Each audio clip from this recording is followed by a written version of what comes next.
Hi everyone, it's Monday, March 30th, and here's a quick dispatch for the day. The readings today are Psalm 143, 1 Kings 17, verses 17 through 24, and Acts chapter 20, verses 7 through 12. I want to point out just one little thing you'll notice in the psalm as you read through it.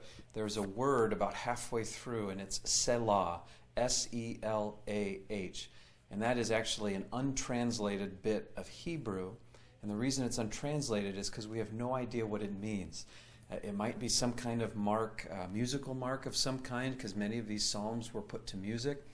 I had a seminary professor who liked to joke that this was David cursing when a harp string broke.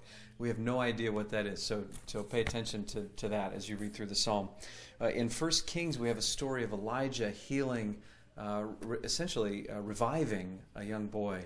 Elijah has just declared that God is sending a drought upon Israel. He tells this to King Ahab, and then he runs for his life. God tells him to go and to flee, and that ravens will feed him, and that God will provide for him. He goes and he stays with a widow with a son, and the son falls ill, and Elijah heals the boy.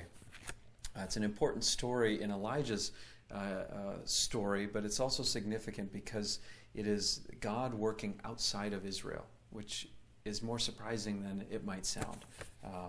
And God working through a prophet of Israel to help people outside of Israel. A hint of the direction that God's work through Israel is going and ultimately will be fulfilled in Christ as the good news is expanded to the Gentiles. So even at the early stages of Elijah, we have that what might be seen as a seed of what God is doing through the people of Israel.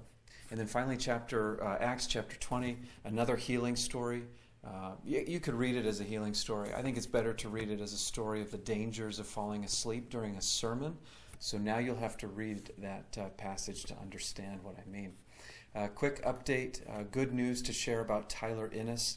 We did receive news that his COVID-19 test came back negative, so he does not have COVID-19. He still has some lung issues that need to be resolved, but at least that big worry is now removed. Please do continue to pray for Tyler and for his family. That's it for today, and we will see you tomorrow.